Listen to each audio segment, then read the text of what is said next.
అందుకని పరిశుద్ధ గ్రంథం ఈ విధంగా సెలవిస్తున్నది, దేవుడు లోకాన్ని ఎంతో ప్రేమించినాడని. మరి ఆ దేవుడే ఈ దినము మనల్ని ప్రేమించి నిన్ను ప్రేమిస్తున్న ప్రేమిటి సోదరుడా. మరి ఈ దినము శాంతి సమాధానం లేకుండా మరి ఎన్నో బాధల్లో ఇటుకులో మరి పాపంలో ఉన్న స్థితిలో ఉన్నావు బహుశా. మరి అందుకనే ప్రేమటి సోదరు, ఈ మాటలు మీ ఊళ్ళో మీ వీధికో వచ్చిందంటే కేవలం ఎందుకు అని తెలుసా? ప్రభు నిన్ను ప్రేమిస్తున్నాడు, ప్రభు నిన్ను ప్రేమిస్తున్నాడు. అందుకనే ప్రేమటి సహోదరుడా సహోదరి, ఆ ప్రభు నిన్ను విడిచిపెట్టాలనుకోలేడు. ప్రేమటి సహోదరుడా, ఆ ప్రభువే నిన్ను కాపాడాలని రక్షించాలని ప్రభు నీ దగ్గర పరిశుద్ధ మాటలు తీసుకొచ్చాడు. ఇదిగో పరిశుద్ధ గ్రంథం ఈ విధంగా సెలవుచుచున్నది,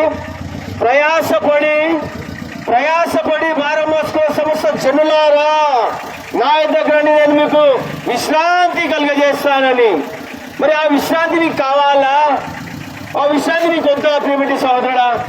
మరి ఈ దినం నువ్వు మాటలు వింటున్నావు అంటే నీ కొరకే ప్రభు, నీ కొరకే. మరి మనం అనుకుంటాము మన జీవితంలో పాపం అంటే